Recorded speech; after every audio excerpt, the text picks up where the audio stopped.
औज़ुबिल्लाहि बिस्मिल्लाहिर्रहमानिर्रहीम। आज हम जो खुतबा नहजुल बलागा पढ़ेंगे ये खुतबा अशबाह है और ये खुतबा नंबर 89 है।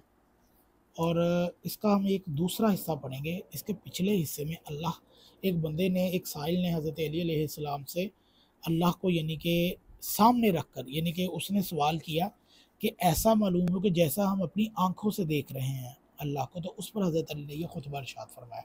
अब इस खुतबे का एक और हिस्सा ये है जो मेरे पास सफ़ा नंबर 259 पर है।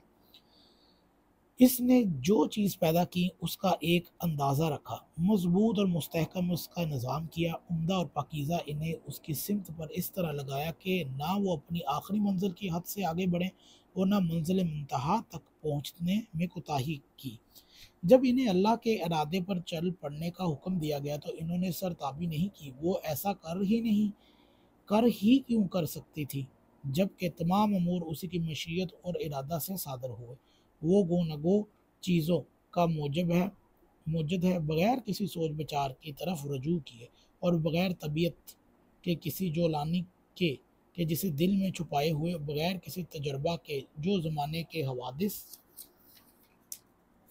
से हासिल किया गया हो, और बगैर किसी शरीक के जो अजीबो गरीब चीज़ों की ईजाद में इसका मुअय्यन मददगार रहा हो। चनाचा मखलूक बिन बनाकर मुकम्मल हो गई, उसने अल्लाह की इताअत के सामने सर झुका दिया और फ़ौरन इसकी पुकार पर लब्बैक कहते हुए बढ़ी। ना किसी देर करने किसी सुस्त रफ्तार दामनगीर हुई, ना किसी हीलो हुज्जत करने वाले की सुस्ती और ढील हाइल हुई। उसने इन चीज़ों को टेढ़ापन को सीधा कर दिया और इनकी हदें मुतय्यन कर दी, और अपनी कुदरत से इन मुतज़ाद चीज़ों में हम रगनी और वहम आहंगी पैदा की और नफ्सों के रिश्ते से जोड़ दिए और इन्हें मुख्तलिफ जिनसों पर बांट दिया। वो अपनी हद और अंदाज़ों और तबीयतों और सूरतों में जुदा जुदा हैं, और ये नो ईजाद मखलूक है कि जिसकी साख्त उसने मजबूत की है और अपने इरादे के मुताबिक उसे बनाया और ईजाद किया है।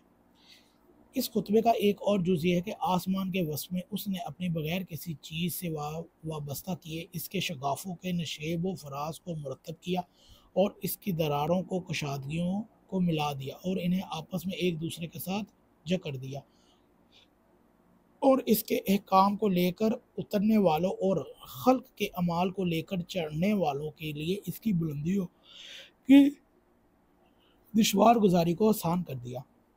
अभी वो आसमान धुएं ही की शक्ल में थे कि अल्लाह ने इन्हें पुकारा तो वो फ़ौरन इनकी जिस्मों के रिश्ते आपस में मुतसल हो गए और इनके बंद दराजों को बस्ता होने के बाद खोल दिया और इन सुराखों पर टूटते हुए तारों के निगहबान खड़े कर दिए और इन्हें अपने ज़ोर से रोक दिया, कहीं वो हवा के फैलाव में इधर उधर न हो जाएं।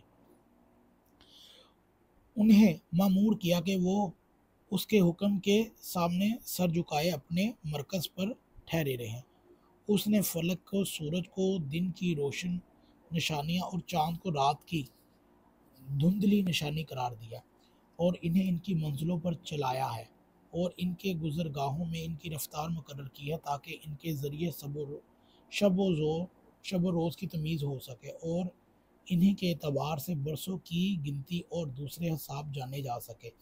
फिर यह कि उसने आसमानी फ़ज़ाओं में इस फलक को आवेज़ा किया और इसमें इसकी आराइश के लिए मुँह के मोती ऐसे तारे और चरागों की तरह चमकते हुए सितारे आवेज़ा किए जो चोरी छुपे कान लगाने वालों पर टूटते हुए तारों के तैर चलाए और सितारों को अपने जबरो कहर से इनके ढेर पर लगाया कि कोई साबित रहे कि कोई सियार कभी उतार हो और कभी उभार, और किसी में नहुसत हो और किसी में सआदत।